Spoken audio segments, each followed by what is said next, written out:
everyone, welcome back to my YouTube channel. My name is Shafali and I am back again with another video. This video is part 2 of NCERT series, class 10th NCERT activities I'm covering here, and chemistry is the portion from where I have started.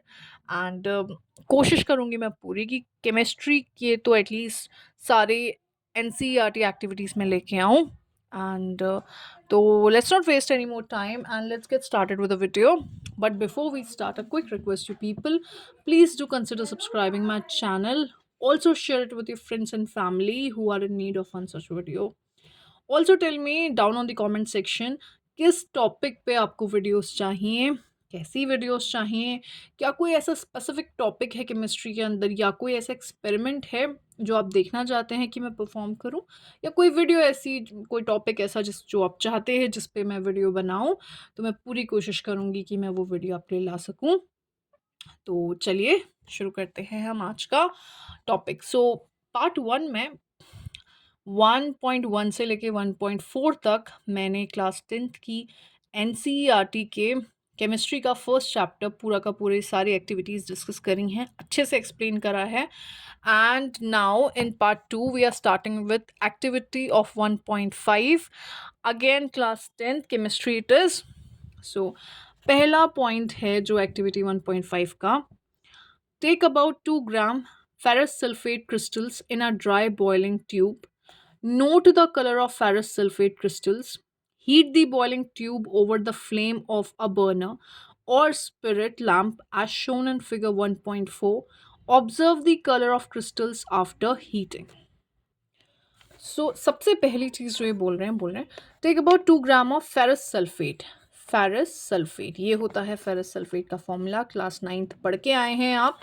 Ferrous मतलब होता है Fe2 positive और sulphate होता है SO4 negative. तो अगर आप इसका फॉर्मूला बनाएंगे कुछ इस तरीके से तो ये बन जाएगा क्रॉस मल्टीप्लिकेशन से Fe2SO4 whole twice, going to cancel these two और फाइनल फॉर्मूला आएगा FeSO4. तो ये रहा फेरस सल्फेट. फेरस सल्फेट होता है ग्रीन कलर का, ओके. और फेरस सल्फेट का वैसे पूरा फॉर्मूला होता है FeSO4.7H2O. और what is this 7H2O? This is water of crystallisation. इसी चैप्टर में नहीं, नेक्स्ट चैप्टर में एंड के लास्ट टॉपिक में कहीं पे आता है वाटर ऑफ क्रिस्टलाइजेशन. तो आपको अच्छे से समझ में आ जाएगा क्लास 10th के अंदर सब कुछ, डोंट वरी. अभी के लिए आप बस ये समझिए कि ये इसका पूरा फॉर्मूला है. और ये .7H2O का मतलब है ये 7H2O इसमें वाटर ऑफ क्रिस्टलाइजेशन है जो इसको ये कलर प्रोवाइड कर रहे हैं. ठीक है, आगे बोलते हैं. Note the colour of ferrous sulphate crystals जो कि ग्रीन कलर का है. Heat the boiling test tube over the flame of a burner or spirit lamp as shown in figure 1.4. Observe the colour of crystals after heating.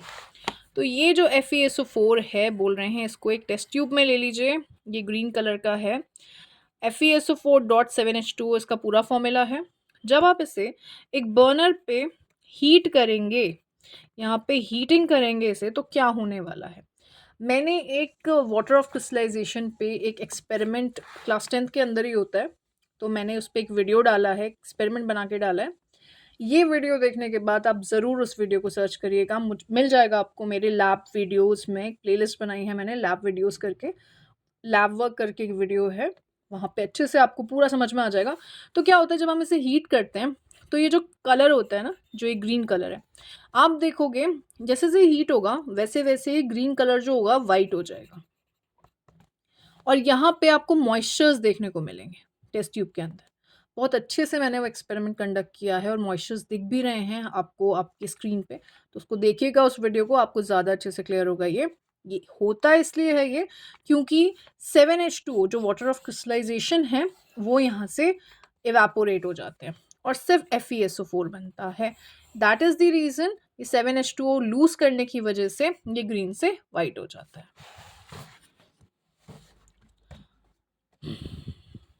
Now next is activity 1.6. Take about 2 grams lead nitrate powder in boiling tube. Hold the boiling tube with a pair of tongs and heat it over a flame as shown in figure 1.5. What do you observe? Note down the change if any. Okay, so next page में इसका explanation अच्छे से दिया हुआ है। यहाँ पे मैं आपको ये भी दिखा देती हूँ, बनाने की ज़रूरत नहीं क्योंकि ऑलरेडी मेड है डायग्राम आपके लिए। तो देखो, पहले बोल रहे हैं कि एक टेस्ट ट्यूब के अंदर लेड नाइट्रेट ले लीजिए। Formula of lead nitrate is PbNO3 whole twice. अगर अगेन क्लास 9th पे चले हम, लेड होता है Pb2 positive, nitrate is NO3 negative, तो यहाँ से फॉर्मूला बनता है PbNO3 whole twice. Lead nitrate को होल्ड करिए with the help of tongs, ठीक है। उसके बाद इसे बर्न करिए बर्नर की मदद से। क्या ऑब्जर्व करेंगे आप? तो आप ये ऑब्जर्व करेंगे कि इसमें दिख रहे हैं फ्यूम्स, दिख रहे हैं आपको निकलते हुए, ब्राउन कलर के फ्यूम्स जो ऐसे आ रहे हैं, गैस आ रही है। तो ये जो हैं, ये हैं आपके नाइट्रोजन डाइऑक्साइड के फ्यूम्स, NO2। NO2 के ब्राउन कलर के फ्यूम्स यहाँ पे आते हैं। मोर ओवर जो रिएक्शन है वो आपको नेक्स्ट पेज में दी हुई है कि लेड नाइट्रेट को अगर आप हीट करते हैं तो लेड ऑक्साइड मिलता है, प्लस नाइट्रोजन डाइऑक्साइड के फ्यूम्स निकलते हैं और ऑक्सीजन गैस इवॉल्व होती है। This is very important. ये जो आपको ये ब्राउन कलर के फ्यूम्स आ रहे हैं, बहुत बार ऐसे सवाल पूछ ले जाते हैं कि किस चीज़ के हैं, तो ये नाइट्रोजन डाइऑक्साइड के फ्यूम्स हैं। Let's come to another question, very important. Take a plastic mug, drill 2 holes at its base and fit rubber stoppers in these holes. Insert carbon electrodes in these rubber stoppers as shown in figure 1.6। ये रहा आपका एक tub, एक क्या बोलते हैं उसे, रब कुछ भी, मतलब एक डब्बा टाइप का इन हिंदी, आई कैन जस्ट एक कंटेनर ले लिया बेसिकली आपने, ठीक है, प्लास्टिक कंटेनर है। इस प्लास्टिक कंटेनर में आपने 2 इलेक्ट्रोड्स फिट करे हैं, बाहर बैटरी से उसे कनेक्ट किया है। एक साइड में एनोड, एक साइड पे कैथोड होता है। अब कैथोड पे क्या टर्मिनल होता है, कैथोड नेगेटिव होता है या पॉजिटिव होता है, ये आपको थोड़ा सा मेमोराइज करना पड़ेगा। सो ध्यान दीजिएगा इस पे। कैथोड नेगेटिव होता है और एनोड पॉजिटिव होता है इलेक्ट्रोलिटिकल सेल्स में, इलेक्ट्रोलिसिस में, ठीक है। तो याद रखना ये इलेक्ट्रोलिसिस के लिए cathode negative, anode positive. Next क्या बोल रहे हैं, connect these electrodes to a 6 volt battery, जो कि दिख रहा है आपको। Fill the mug with water such that the electrodes are immersed. Add a few drops of dilute sulphuric acid to water. अब इसमें हमने क्या किया, फ्यू ड्रॉप्स ऑफ H2SO4 डाला। किंग ऑफ एसिड बोलते हैं H2SO4 को। Take 2 test tubes filled with water and invert them over the 2 carbon electrodes। तो 2 टेस्ट ट्यूब्स लीजिए जो पानी से भरे हुए हैं और इन्हें ऐसे उल्टा करके इस पे ये कार्बन जो आपकी रॉड्स हैं इस पे लगा दीजिए। फिर क्या होगा, let's see, where was I? Here. Switch on the current and leave the apparatus undisturbed for some time। Switch on करिए बैटरी से और यहाँ पे इसको ऐसे ही छोड़ दीजिए कुछ टाइम के लिए। फिर देखते हैं क्या होगा। You will observe the formation of bubbles at both the electrodes. These bubbles displace water in the test tubes। आपको bubbles देखने को मिलेंगे यहाँ पे test tubes के अंदर। Is the volume of the gas collected the same in both the test tubes? क्या दोनों टेस्ट ट्यूब्स में गैस सेम है? पहला सवाल तो बिल्कुल नहीं, दोनों में गैस सेम नहीं है। अगर इसको क्लोजली ऑब्जर्व करें, एक मार्क ऊपर है और एक मार्क नीचे है, तो सेम तो नहीं है, ठीक है। So answer will be no. Another thing, once test tube are filled with respective gases, remove them carefully। अब जब गैसेस पूरी तरीके से भर जाएं, टेस्ट ट्यूब्स को केयरफुली रिमूव कर दीजिए। Test these gases one by one by bringing a burning candle close to the mouth of the test tube। अच्छा, burning candle close to the mouth of the test tube से क्या होगा, कौन सी test का detection होता है ये, तो ये हाइड्रोजन गैस का डिटेक्शन होता है। अगर हाइड्रोजन गैस प्रेजेंट होगी तो पॉप साउंड आने लगेगी, ठीक है। तो चलिए इसको एक अच्छी तरीके से समझते हैं पहले। तो हमने क्या किया, एक मग लिया, उसमें प्लास्टिक मग था, उसमें हमने वाटर फिल किया और इलेक्ट्रोड्स लगाए अपने, एक कैथोड एक एनोड, याद रखिएगा cathode negative anode positive. Battery से कनेक्ट किया है, inverted test tubes filled with water लगाए हुए हैं और हमको ये बताना है कि कौन सी गैस ज़्यादा प्रोड्यूस होगी, हाइड्रोजन या ऑक्सीजन। ठीक है, पहले तो ये पूछा था क्या दोनों इक्वल हैं, तो इक्वल तो नहीं है, एक कम है एक ज़्यादा है, और ऐसा क्यों, तो यहीं पे लिख देती हूँ मैं। देखो H2O है इसके अंदर, ठीक है, H2O को जब इलेक्ट्रोलिसिस कराते हैं उसका, ठीक है, तो उस टाइम पे यहाँ पे लिख देती हूँ मैं, इलेक्ट्रोलिसिस जब कराया जाता है तो उस टाइम पे टूटता है H2 प्लस O2 में। ठीक है, अब इसको बैलेंस कर देते हैं, यहाँ पे hydrogen 2 hydrogen 2, oxygen 2 oxygen 1, so let's balance the oxygen and place it 2 over है। ठीक है, तो देखो क्या हो रहा है, एक वॉल्यूम ऑफ ऑक्सीजन में दो वॉल्यूम हाइड्रोजन गैस के मिल रहे हैं, है ना। जब एक वॉल्यूम O2 में दो वॉल्यूम किसके मिल रहे हैं, हाइड्रोजन गैस के मिल रहे हैं, वैसे इसको मोल्स बोला जाता है आगे से, ठीक है, पर चलो अभी के लिए वॉल्यूम ही बोल देते हैं क्योंकि वॉल्यूम ही मेंशन्ड है आपकी बुक्स में। तो ये होता है, तो इसका मतलब सबसे ज़्यादा गैस जो बनी है वो हाइड्रोजन की बनी है और ऑक्सीजन की गैस कम बनी है। ठीक, अच्छा एक और चीज़, हाइड्रोजन कहाँ प्रोड्यूस होगी, हाइड्रोजन कैथोड में प्रोड्यूस होगी, क्यों, क्योंकि H2O जब ब्रेक डाउन होगा तो H पॉजिटिव और O2 नेगेटिव होगा। ठीक है, H पॉजिटिव क्यों, H पॉजिटिव क्योंकि ऑक्सीजन की इलेक्ट्रोनेगेटिविटी हाइड्रोजन से ज़्यादा होती है, दैट इज़ द रीज़न। अब देखो जब ये पॉजिटिव आया तो ये पॉजिटिव वाला किधर जाएगा, पॉजिटिव वाला नेगेटिव टर्मिनल पे ही तो जाएगा, दैट इज द रीजन कि कैथोड पे हाइड्रोजन बनेगा और एनोड पे ऑक्सीजन बनेगा। ठीक है, क्योंकि ये पॉजिटिव है और ये नेगेटिव है। Next question, activity 1.8, take about 2 gram silver chloride in a china dish, what is its colour. तो सिल्वर क्लोराइड, इसका भी आंसर यहीं पे मेंशन्ड है, white silver colour turns grey. अच्छा, सिल्वर क्लोराइड का सबसे पहले कलर पूछ रहे हैं तो वाइट होता है। सिल्वर क्लोराइड का फॉर्मूला होता है AgCl, again class 9th। Ag होता है सिल्वर का सिंबल और पॉजिटिव चार्ज होता है इस पे, एंड क्लोराइड बोलते हैं Cl नेगेटिव आयन को। ठीक है, तो ये दोनों मिलकर बनाते हैं AgCl, इसका कलर होता है वाइट, वाइट कलर। अच्छा, फिर क्या किया, what is the colour, white colour. Place this china dish in sunlight for some time. China dish क्या होती है, एक कटोरा जैसा समझ लीजिए आप, ठीक है, तो चीनी मिट्टी का बेसिकली कटोरा, उसमें हमने AgCl रख दिया और उसको सनलाइट के एक्सप्लोरेशन में रख दिया। अब वो अच्छे से वहाँ पे क्या होगा, तो वहाँ पे ऐसा होने वाला है कि Ag और Cl2 अलग अलग हो जाएंगे। ठीक, Ag क्या होता है कलर में, सिल्वर होता है ना, ये तो नाम ही सिल्वर है तो इसका कलर होता है सिल्वर, एंड क्लोराइड, तो ये इस फॉर्मेशन में टूट जाते हैं, डिकम्पोजिशन रिएक्शन है ये एक। ठीक है, टाइप्स ऑफ रिएक्शन में क्लास 10th के अंदर आप पढ़ेंगे decomposition reaction. Next activity 1.9, first, take 3 nails and clean them by rubbing with sandpaper. Second, take 2 test tubes marked as A and B. In each test tube, take about 10 ml copper sulfate solution. Tie 2 iron nails with thread and immerse them carefully in copper sulfate solution in test tube B for about 20 minutes. Keep one iron nail aside for comparison. After 20 minutes, take out the iron nails from copper sulfate solution.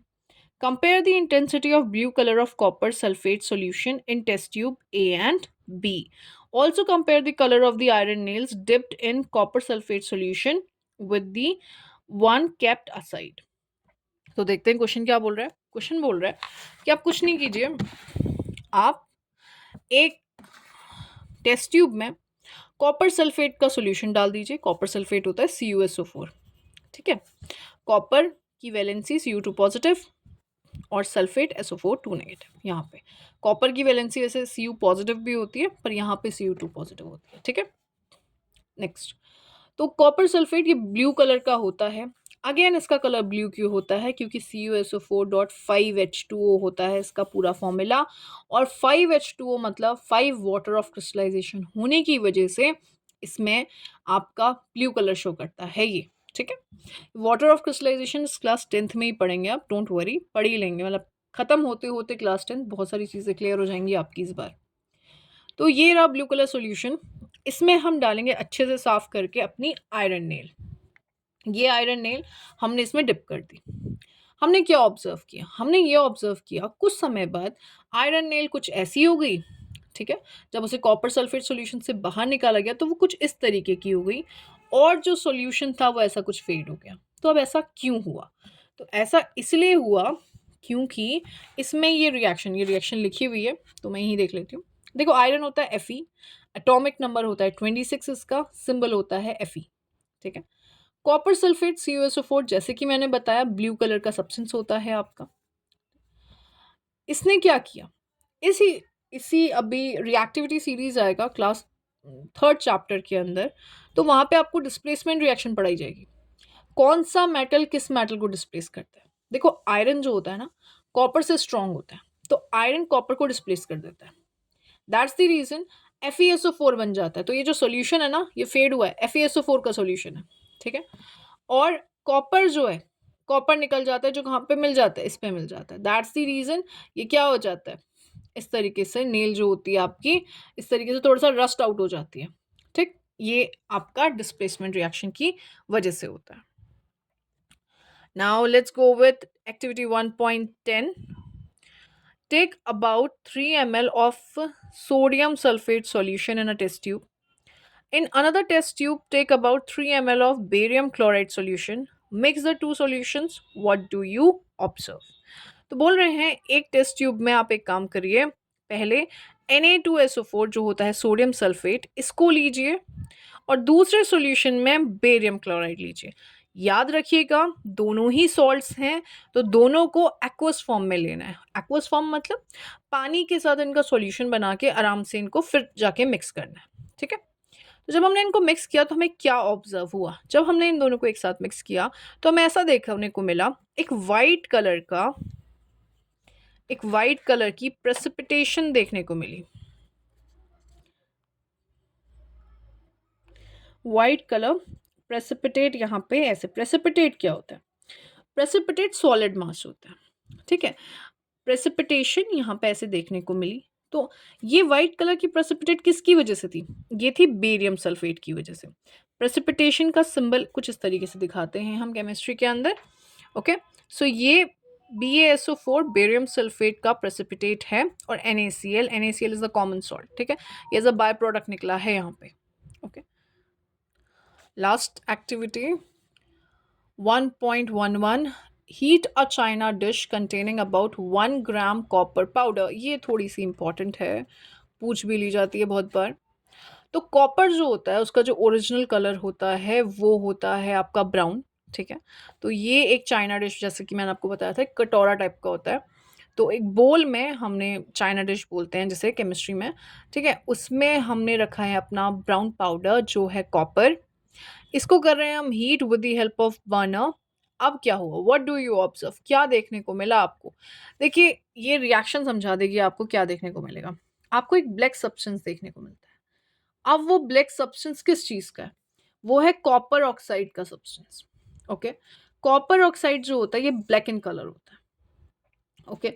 तो copper oxygen के साथ जब react किया, क्योंकि यहाँ पे atmosphere में, free atmosphere में हम ये कर रहे हैं, तो कॉपर ने ऑक्सीजन के साथ रिएक्ट किया, हीट करने पे हमें एक ब्लैक कलर का सब्सटेंस मिला जो है कॉपर ऑक्साइड। अच्छा, अगेन एक क्वेश्चन पूछा जाता है यहाँ पे, अगर हमें ये रिएक्शन रिवर्स करनी है, इसी कॉपर ऑक्साइड से हमें वापस से कॉपर ऑब्टेन करना है, तो हम क्या करें? तो हम इसमें हाइड्रोजन की गैस पास कर देते हैं और तो हमारी रिएक्शन रिवर्स हो जाएगी। I hope the video was helpful to you. And if it was, please do consider subscribing my channel and also share it with your friends and family who are in need of one such video. और मैं बहुत सारी ऐसी ढेर सारी videos लाती रहूँगी। Do tell me अगर कोई स्पेसिफिक टॉपिक है, कुछ ऐसी चीज़ है जिस पे आपको वीडियो चाहिए, down on the comment section. और ख्याल रखिए अपना, take care, be healthy and be happy. See you in the next video, bye bye.